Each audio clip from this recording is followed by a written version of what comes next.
ఇంట్లో 5గురు పిల్లలుంటే సందడి సందడిగా ఉంటుంది. ఈ 5గురు పిల్లల్లో ఎవరు ఎక్కువ అల్లరి చేసేవాళ్ళు? అంత అల్లరి లేదండి. ఈయనే అల్లరి. అమ్మ ఇక్కడ ఒకటమ్మా, అల్లరికి హుషారుకి చలాకితనానికి చిలిపితనానికి ఆ తేడా తెలుసుకుని చెప్పమ్మా. అల్లరంటే ఇప్పుడు నా ఇమేజ్ ఏమైపోద్ది, అల్లరంటే అల్లరుడు అని, నేనేమో చాలా రావుడు మంచి బాలుడు అనేలాగా నా ఇమేజ్ ఇది. నేను అలాగే చెప్తుండేవాడిని. నా ఉద్దేశం అదే. నేనేమో అల్లరి నన్ను అంటే చలాకితనం, అమ్మ అల్లరు అనుకునేది. లేదండి, ఎక్కువ హుషారు కానీ చాలా బాగుండేవాడు అబ్బాయి. ఇంట్లో పనులన్నీ మీకు సాయంగా ఉంటుంది. అవునండి, వాడే చేసేవాడు అండి. ఇంట్లో ఎవరు ముట్టుకునేవాడు కాదు. మా నాగబాబు అస్సలు ముట్టుకునేవాడు కాదు. అన్నిటికీ నాకు ఆయన సహాయమే పాపం. నాన్న ఆయన ఉద్యోగం వెళ్ళిపోయారు. నేను పాక్కుంటూ అలాగా వెళుతూ వెళ్ళిపోయాను, నాకు తెలియదు. తర్వాత అమ్మ చెప్తుంటే లేదుగా మాత్రం కొన్ని కమ్మర కోళ్ళు ఉంది ఒక అది పెట్టి అది వెళ్ళి కూర్చోతా ఏడుస్తున్నాను రోడ్డు మీద. అయ్యేసరికి వాళ్ళు 3 years.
చెల్లెళ్ళకి ఇచ్చిన సలహా ఏంటి? అంటే ఇండిపెండెంట్గా ఉన్నాం కదా అమ్మ, ఎవరి మీద డిపెండ్ అవ్వద్దు. మీ పిల్లలు నువ్వే జాగ్రత్తగా నేర్చుకో, ఎవరిని ఇలా చేయకు, డిపెండెంట్గా పెట్టద్దు అని ఆవిడ మాకు బాగా ఎప్పుడు ఎక్కువ చెప్తుండేది. నాకు కొంచెం టఫ్ టైమ్స్లో కూడా ఆమె నీ పాటి నువ్వే ఉండాలి, ఎవరి దగ్గర ఉండదు, ఎవరింట్లో ఉండదు, మా దగ్గర కూడా ఉండదు, నీ ఇద్దరు దగ్గర మటుకు నువ్వే ఉండాలి. అది కష్టం కదండి అట్లా చెప్పడం. చెప్పారు, చాలా తక్కువ చెప్పారు. బట్ నాకు అదే ఇచ్చేది నేను ఇండిపెండెంట్గా అట్లా ఒకరి దగ్గర ఉంటే నీ గౌరవం తగ్గిపోతుంది, ఎక్కడ ఉండదు. అది చాలా నాకు చాలా ఇన్స్పైరింగ్ ఉండేది మాటలు. అది ఇప్పుడు కూడా అది చాలా హ్యాపీగా అనిపిస్తుంది అని చెప్పింది. అంతే కదా, ఇప్పుడు మనకి ఏదైనా రోగాలు వస్తే చేస్తాం, దాన్ని బాధపడుతుంది మనమే. బట్ తగ్గించేవాళ్ళు, కన్సర్న్ చూపించే డాక్టర్స్ ఒట్టుకోలు కిత్తలు కింద ఉండొచ్చు, కానీ పోరాడాల్సింది మనమే.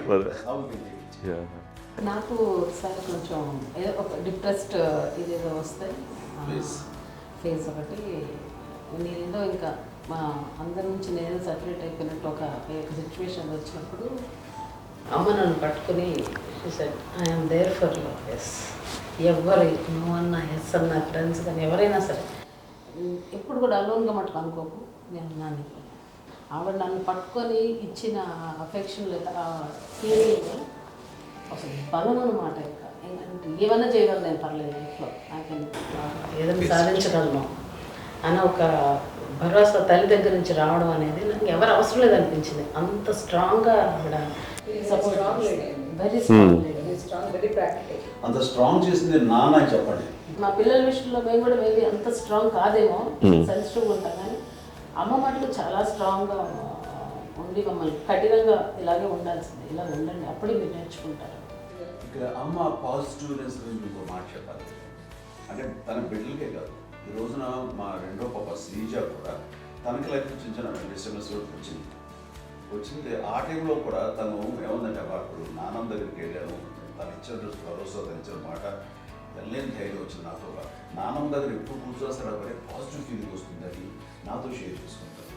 తను నాతో చెప్తుంటే అనిపిస్తుంది కరెక్ట్, అమ్మ ఏం పర్లేదమ్మా, లైఫ్ అంటే ఒకరితోనే అయిపోదు, ఆ ఒక్కరి వల్ల వాళ్ళ ఇన్ఫ్లుయెన్స్ తోటో వాళ్ళు మన మీద నియంత్రించడం కానీ మన బాధల్ని వాళ్ళు చేయడం అవుతాం. జస్ట్ నువ్వు నీ గురించి నీ మనసులో ఏదనిపిస్తే నీ గుడ్ ఫీలింగ్ ఏదిస్తుందో ఆ ఫీల్ ప్రకారం వెళ్ళిపోదు. అంటే ఆ జనరేషన్ పీపుల్ ఎక్స్పెక్ట్ అలా కాదు, ధైర్యం ఉండి అందరికీ ధైర్యం బాగా నూరుకొస్తారు. ఫాదర్ కూడా, మా నాన్నగారు కూడా అస్సలు ఎప్పుడు అనేవాళ్ళు, ఎప్పుడు మీరు పెట్టే చెయ్యి మీరు ఎప్పుడు పైన తప్ప తీసుకుని ఎలా ఉండకండి, చేతులు పెట్టుకొని అనే అట్లాంటివి చెప్తుండేవాళ్ళు. అందుకని మాకు ఇండివిజువాలిటీ మాకు బాగా, ఎప్పుడు కూడా ఒకళ్ళని అడగడం అని, ఈవెన్ బ్రదర్స్ని అడగాలన్నా కూడా మాకు అది పడిపోయింది మైండ్లో, కొంచెం కష్టంగా ఉంటుంది. సో నాకు అంటే ఆవిడ మా అమ్మ ఏదన్నా కొంచెం డిప్రెస్ అయినా నేను చాలా ఎక్కువ అమ్మకి షేర్ చేసుకుంటే అన్నయ్య కూడా లేడు. అన్నయ్య ఉన్నప్పుడు ఓకే, లేనప్పుడు నేనే ఎక్కువ షేర్ చేసుకున్నాను. బట్ ద బెస్ట్ థింగ్ మా అమ్మ దగ్గర నుంచి హగ్ అండి.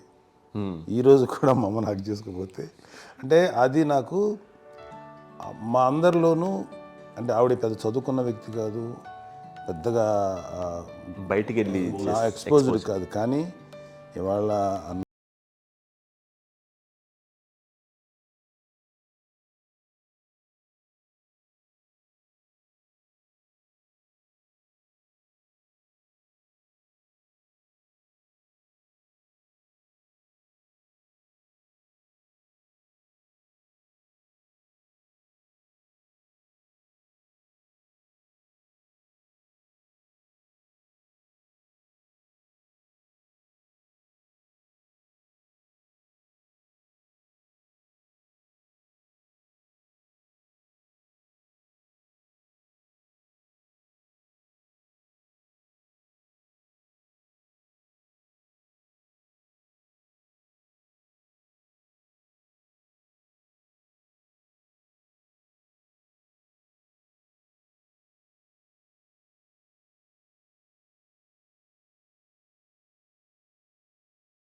చెప్పాలంటే మీ అందరికీ ఆవిడ ఒక వైఫై లాంటిది.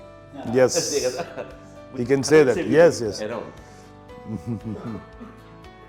ఇంకొక అడ్వైజ్ కట్టండి, అమ్మ విషయంలో నేను గొప్పగా ఫీల్ అయ్యేది, కానీ చాలామంది పెద్దలు రిటైర్ అయిపోయి విశ్రాంతి తీసుకుంటున్నటువంటి పెద్దలందరూ కూడా ఆచరించే విధంగా ఒక విషయాన్ని నేను గమనించాను. ఇప్పుడంటే నా దగ్గర ఉంటుంది కాబట్టి ఉన్నాను. అమ్మ విడిగా ఇంకొక ఇంట్లో ఉండేది 9 సంవత్సరాలు, నాన్నగారు పూర్వం దగ్గర నుంచి ఉండేది. 5 సంవత్సరాలు ఒంటరిగా ఉండి నన్ను బిడ్డలందరూ ఎవరు మానవుడు వెళ్ళిపోయారు, నేను ఒంటరి అయిపోయాను అన్న ఫీలింగ్ అమ్మకు ఎప్పుడు ఉండేది కాదు. తర్వాత బిడ్డలు ఆయా వాళ్ళ టైం బట్టి వచ్చి చూసుకుంటూ సరిపోతుంది. అది వారమా, నెలక, 2 నెలక, అసలు ఒకసారి రాలేని పరిస్థితిలో ఉంటుంది 5-6 నెలల పాటు. ఇదే ఊళ్ళో ఉండి పక్క విధుల్లో ఉండి ఎవరి పనులు వాళ్ళు బిజీగా ఉండి, ఎవరి షూటింగ్ వాళ్ళు బిజీగా ఉండి, ఎవరి ప్రొఫెషన్లో వాళ్ళు బిజీగా ఉండి, ఎవరి ప్రొఫెషన్లో వాళ్ళు బిజీగా ఉండి, తన సంసారం తను బిజీగా ఉంటాను అనుకోసరి అమ్మ ఏమీ ఫీల్ అయ్యేది కదా, ఏంటమ్మా రావట్లేదు, అసలు పట్టించుకోవట్లేదు ఏంటి అంటే అంతేలేమ్మా అని ఇలాంటి నిరసన మాటలు కానీ, ఈసరింపు మాటలు కానీ, లేకపోతే న్యూనతాభావం కానీ ఇలాంటివి ఎప్పుడు అమ్మకు లేవండి. వచ్చారు అబ్బాయి ఏం చేసి పెట్టడా చెప్పండి అంటూ చాలా పాజిటివ్ ఉండి ఇప్పటికీ కూడా తను సెపరేట్ కిచెన్ మా ఇంట్లో మిగతా అందరూ వేరే కిచెన్. ఎందుకంటే అమ్మకి మోస్ట్ స్ట్రెస్ బస్టర్ వచ్చేసినా లేకపోతే రిలీఫ్ ఏంటంటే తన కిచెన్లో కూర్చొని వండుకు వండి అందరికి పెట్టాం. ఇప్పటికీ కళ్యాణ్ బాబు అక్కడక్కడ తిరిగేసి ఎక్కడెక్కడో చేసి నిరసనలు చేసి అన్ని రకాలుగా చేసి వస్తే అమ్మకి చాలా జాలి.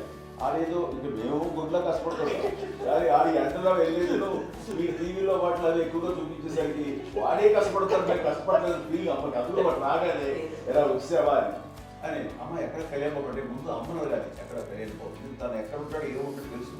అది తెలిసిన తర్వాత ఎక్కడ తను వాడికి ఇష్టమైన బిర్యానీ అవి చేసి చక్కగా పంపించి అన్నీ చేస్తుంది. అట్లాగా బిడ్డలకి పెట్టడమే తప్ప బిడ్డల నుంచి ఈ వయసులో ఎక్స్పెక్ట్ చేయడం లేకపోగా కొంచెం పట్టించుకోవట్లేదు అనే ఒక న్యూనత భావనలోకి వెళ్ళిపోయి సైకలాజికల్ డిప్రెస్ అయ్యే మదర్ మాత్రం కాదు. ఆ రకంగా మాకందరికీ భరోసా. మేము కూడా పెద్ద అయినా బిడ్డలు వాళ్ళ ప్రవృత్తి ఉద్యోగరీత్యాల వాళ్ళు వృత్తిరీత్యా వాళ్ళు దూరం అయిపోయి మనల్ని చాలా కమ్యూనికేషన్ గ్యాప్ వచ్చినా సరే బిడ్డలు నాకు దూరం అయిపోయి పట్టించుకోవట్లేదు. ఇలాగే చూసావా వెళ్ళి ఎంత ఇదిగా వదిలేయేవాళ్ళు గురించి ఇప్పుడు ఏమైపోయాను అన్న ఇంత కించెం బాధపడలేదు వాళ్ళకి అంటూ నెగిటివ్ సైడ్ ఆలోచించే విధానం లేనే లేదు. అది మా అందరికి ఎంత కంఫర్టబుల్ అంటే అంత కదా. ఎంచుకోకపోతే మాధవ చూసుకుని మాధవ లేకపోతే నాగబాబు వెళ్తుంటాడు కడియడం వల్ల మా విజయం చూసుకుంటున్నది సరే నాకు కళ్యాణ్ బాబు తను చూసుకుంటుంటాడు. ఇలా ఎవరో కూడా వెళ్తూ ఉంటాం. అమ్మ మాత్రం అది వెరీ గుడ్ హెల్దీ. నేను చాలా మంది తల్లిదండ్రులు చూశాను, అవును, వాళ్ళు చాలా ఇబ్బంది పడుతూ ఉంటారు. పట్టించుకోవడం మేము అర్థం చేసుకోగలము కానీ వాళ్ళు వస్తే బాగుంటుంది కదా అనేది ఉంటుంది. ఫీల్ అవుతారు. అవును, అలాంటి ఫీలింగ్ ఏం లేదు. పైగా బిడ్డలు వస్తే వాళ్ళకి ఏం చేసి పెట్టాలా అనే ఆలోచన. అది వెరీ హెల్దీ. చాలా మంది ఆచరించాల్సిన గొప్ప విషయం అనుకుంటాను. చిన్నప్పుడు అన్ని ఆనందాలేనా, మర్చిపోలేని దుఃఖాలు కూడా ఏవైనా ఉన్నాయా? అమ్మ చెప్పాలంటే ఓపికకి, గృహిణిగా తన బాధ్యతలు నిర్వర్తించడానికి అండ్ అన్ని రకాలుగా టేకింగ్ కేర్. దీనికి ఒక మంచి ఉదాహరణ నేను చెప్పగలను. అది తలుచుకున్నప్పుడు నాకు చాలా ఉద్యోగంగా ఉంటుంది, నాకు చాలా కంటితలు వచ్చేస్తుంది. అమ్మకి మేము 5 బిడ్డలు అండ్ పురిట్లోనూ 1 year పెరుగో 2.5 years పెరుగో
తెల్లారికి కాన్షియస్ పోయింది. ఏం చేయాలో తెలియదు. అమ్మ వయసు చిన్నదే. ఇద్దరు తీసుకుని ఆ బిడ్డల్ని ఒళ్ళో పెట్టుకుని శవాన్ని డెడ్ బాడీని రిక్షాలో ఇంటికి ఇప్పటికీ నాకు గుర్తు ఆ విజువల్స్.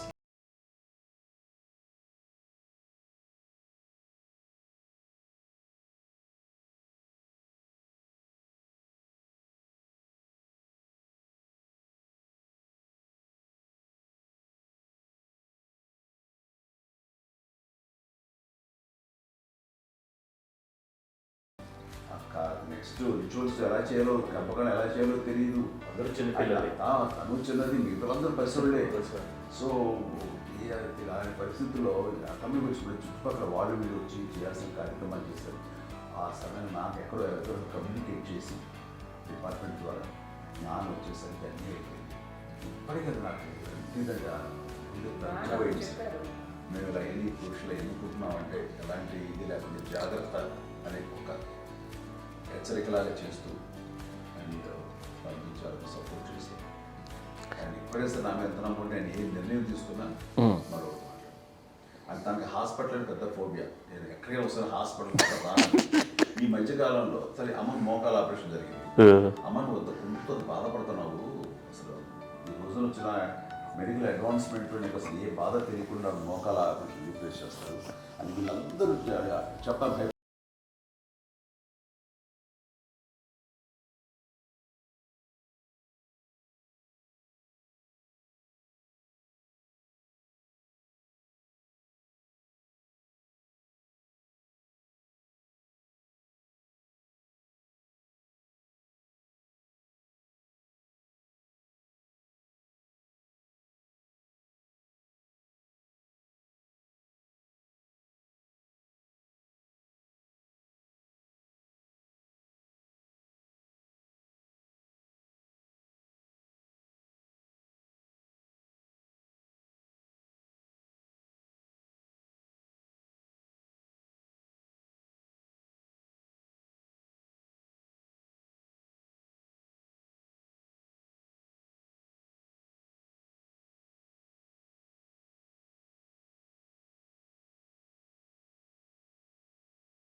అదే అబద్ధం అండి. అది అన్నయ్య నన్ను గౌరవంగా మాట్లాడుతున్నాడు కానీ అన్నయ్య అవుట్ ఆఫ్ ప్రొటెక్షన్ మాట్లాడుతున్నాడు కానీ అవుట్ ఆఫ్ మాట్లాడుతున్నాడు కానీ అసలు ఎప్పుడు ఏ పని చేయలే.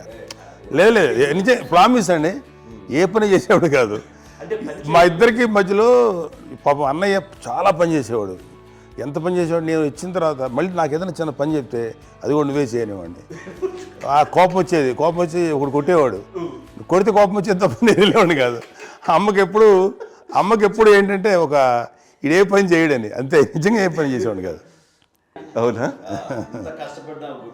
లేదు లేదు లేదు మహాప్రేమ.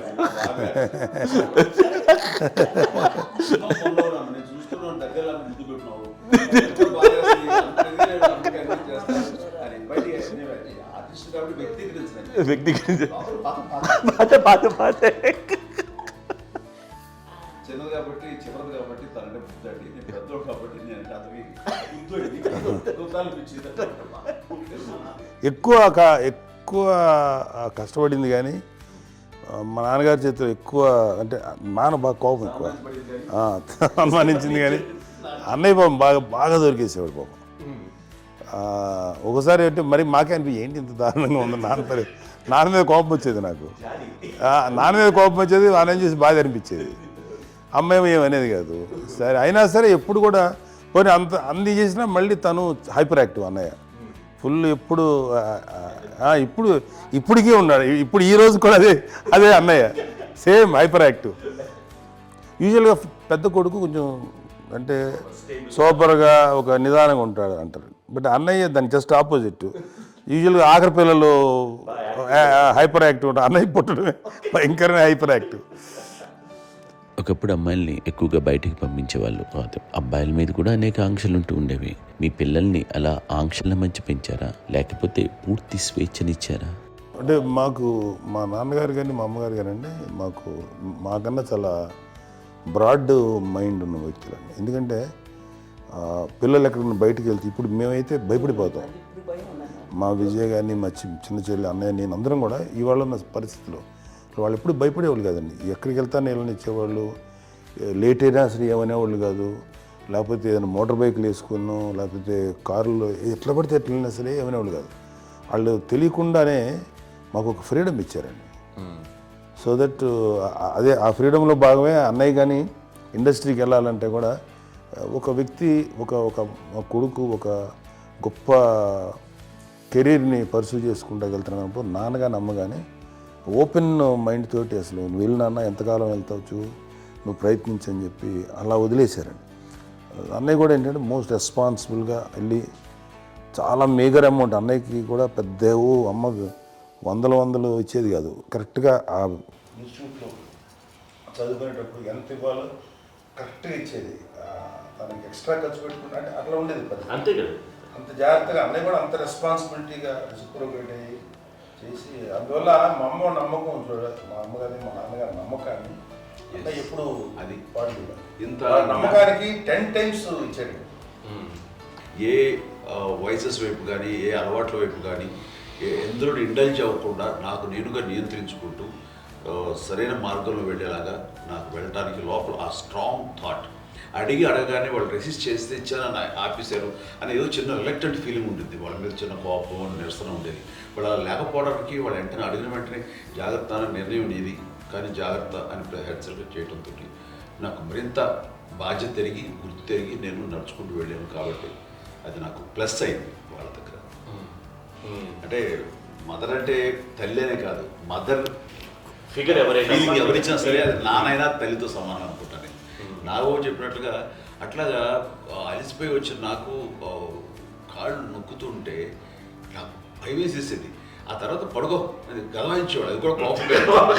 అంటే ఉదాహరణ అంటే మళ్ళీ అదే నాకు తిడతారు, ఎందుకు కాదు పడుకుని ఎక్కడ నిద్ర వస్తాయండి నాన్న అంటే. సో ఆ రకంగా నాన్న తన ప్రేమను చూపిస్తుంటాను. ఆ తర్వాత గోండా టైప్లో కూడాను నేను ట్రైన్ కింద వెళ్తుంటే నాన్న అక్కడే ఉన్నారు, రాజమండ్రి దగ్గర ప్రాంతంలో. ఆయన చాలా కోపం చేస్తుంది, ఇలాంటి చేస్తుంటావు నువ్వు, ఏదైనా అయితే ఏంటి అది చెప్పి ఏం పర్లేదన్నా ఏమవుతుందో అన్ని రకాల సేఫ్టీ అన్ని రకాల జాగ్రత్తలు చూసుకున్నాం.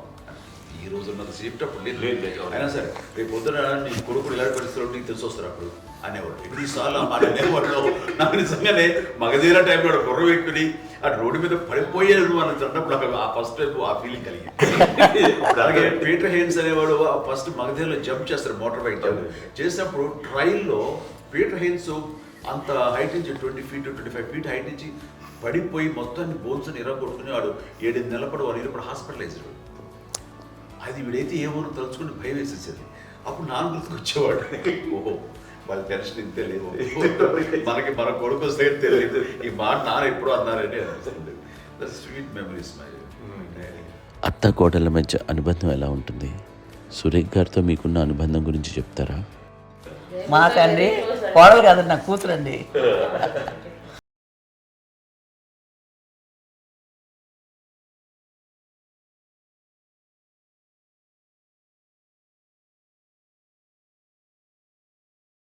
మీది ఒక అందమైన ఉమ్మడి కుటుంబం, అందరూ కలిసి ఉంటారు. ఇంత ఆనందంగా ఉండడానికి కారణం ఏంటి? దీనికి పునాది ఎవరే వేశారు? మా నాన్నగారి క్వాలిటీ నేను ఎగ్జాంపుల్ చెప్పగలను. అమ్మ వాళ్ళ ఇంట్లో పెద్దది, వాళ్ళ నాన్నగారు అంటే మా తాతయ్య గారు ప్రొహిబిషన్ డిపార్ట్మెంట్లో సిఐ గారు ఎస్ఐ గారు.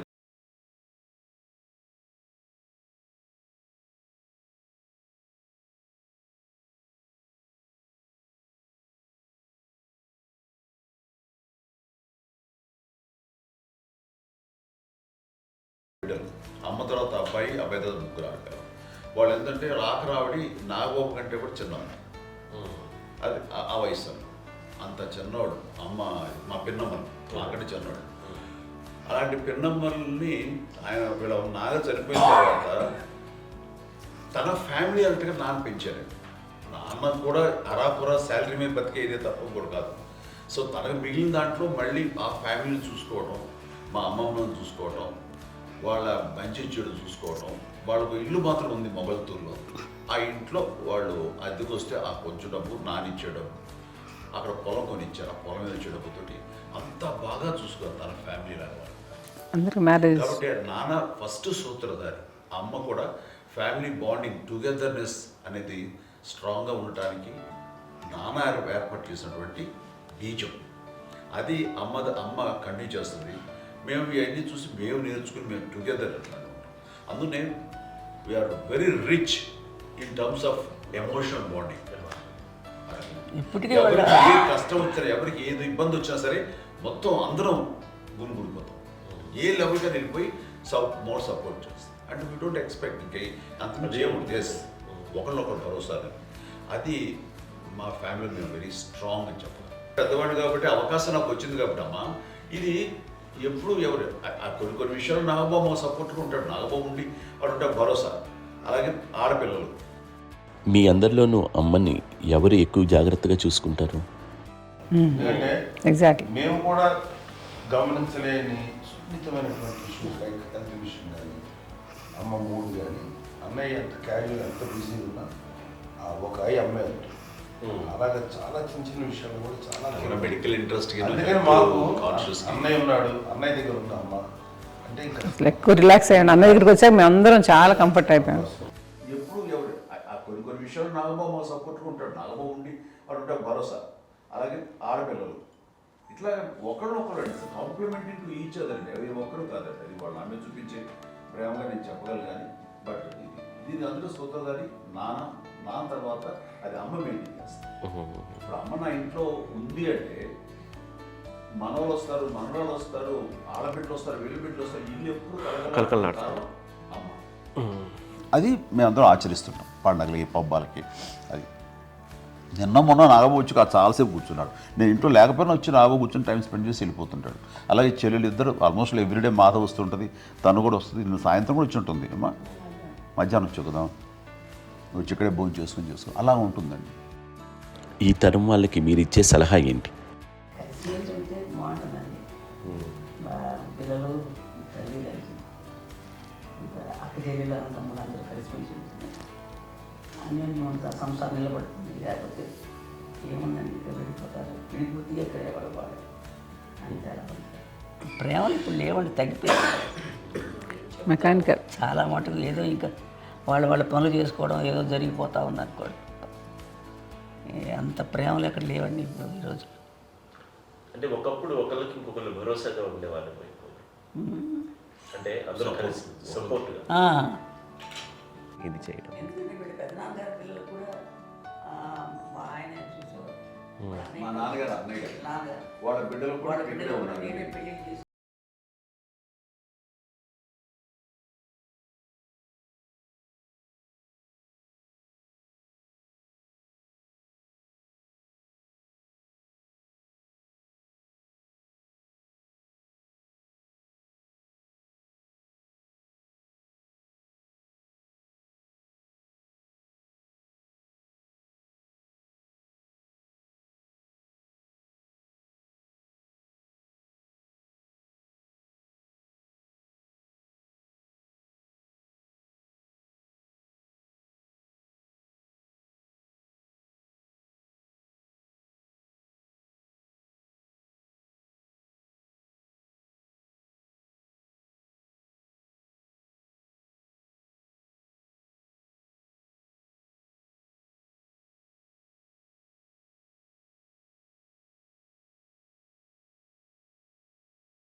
ఎన్ని ఆస్తులు వచ్చాయి ఫిజికల్గా అనే దాని మీద కంటే కూడా ఇవి ఆస్తిగా తీసుకుంటూ నేను విలువ ఎరిగి గుర్తెరిగి దాని ప్రభావం తెలుసుకుని అది కనుక మనం ఇచ్చిపుచ్చుకుంటే ఫ్యామిలీలో అంటే దాని మించిన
మా చెల్లెలు కూడా వస్తుందని అనుకోవట్లేదు, సూర్య కూడా రేపు ఉంటుందని నేను అనుకోవటం లేదు.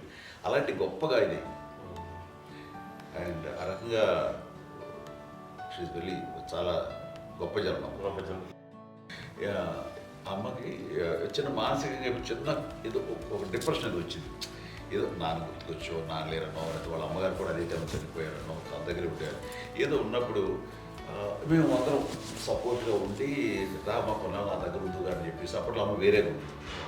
ఉన్నప్పుడు ఒకటే మాట అన్నాను, అమ్మ నీలాంటి గర్భం అంటే అంజనమ్మదే గర్భం అని బయట ఎన్నోసార్లు నా ఫ్రెండ్స్ కానివ్వండి, బయట కానివ్వండి, కొన్ని సందర్భాల్లో మీటింగ్లో కానివ్వండి, స్పీచెస్లో కానీ అన్నవాళ్ళు ఎంతోమంది అన్నారు. వాళ్ళ మాట అంటే రీజన్ తెలుసా నీకు? కోటాను కోటల్లో ఎంతమంది తల్లులకు నీకు వచ్చిన అదృష్టం, నీకు లభించినటువంటి వరం ఎంత లభిస్తున్నాం. బిడ్డలు ఎంతోమంది చేత కొనియాడబడుతున్నారు, ఎంతోమందికి సహాయపడుతూ ఆ రకంగా వాళ్ళందరి యొక్క ఆశీస్సులు పొందుతున్నారు. కానీ ఎంతోమందికి నిరంతరం హెల్ప్ చేస్తూ వాళ్ళ ఇది చూసుకుంటున్నారు. అవి ఆ భగవంతుడు మీరు చేస్తున్న పూజలో ఉన్న ఆ భగవంతుడు మన నెక్స్ట్ తరాలకు కూడా మనకి ఇలాంటిది వారసత్వంగా ఇస్తూ అదే రకంగా కొనసాగించేలాగా మాకు అదృష్టాన్ని ఇచ్చారు. ఇంతమంది ఎవరు నీ నుంచి వచ్చిన వాళ్ళే, నీకు నీ ఎంత గొప్ప గర్భం, ఎంత గొప్ప జన్మ నీది. వాటికి నువ్వు ఇలా అవటమేంటి? ఎంతసేపు ఇది హై లెవెల్లో ఉండాలి ఫీలింగ్స్గా నువ్వు కానీ. అంతే నువ్వు ఇలాగా కుంగిపోవడం ఏంటమ్మా చెప్పినప్పుడు ఇది నీది కాదు, నాది కాదు, నువ్వు నమ్ముకున్న భగవంతుడు నీకు ఇచ్చింది అనుకుంటావు కదా. నువ్వు ఆ భగవంతుడి కృతజ్ఞత తీర్చుకోలేక ప్రతిరోజు ఆయన ధ్యానించు, ఆయన పూజలో ఉండు, నీకు ఆయనే ధైర్యం ఇస్తాడు. అంతేగాని నువ్వు నెగిటివ్ సైడ్ ఆలోచించుకోమ్మా. మా అందరికీ పాజిటివ్నెస్ ప్రివైల్ చేసిన దానివి, ఇచ్చిన దానివి, అందించిన దానివి. అలాంటి నువ్వు నెగిటివ్ వైపు వెళ్ళిపోకూడదు అంటే అంతే. మళ్ళీ అటుపక్క ఎప్పుడు గెలలేదు. ఆంజనేయ స్వామి భక్తి ఆయనలో ప్రవేశపెట్టి చెప్పాలంటే ఆయనకి నేనే నేను నన్ను దేవుడు ఇంట్లో నేనే ఇంట్రడ్యూస్ చేశాను. నానంత ప్రగాఢంగా నమ్మి ఆయన దానివల్ల లబ్ధి పొందారు. ఆయన అందులో మమ్మల్ని మించిపోయే స్టేజ్కి వెళ్ళిపోయారు. ఆయనతోటి ఆంజనేయ స్వామితో ఇంటరాక్ట్ అవుతూ అట్లా ఆయన నన్ను నమ్ముకుంటుంది. ఆయన నానంటారు అంతా నా గురువు, నా పెద్ద కొడుకు పెద్దోడే గురువు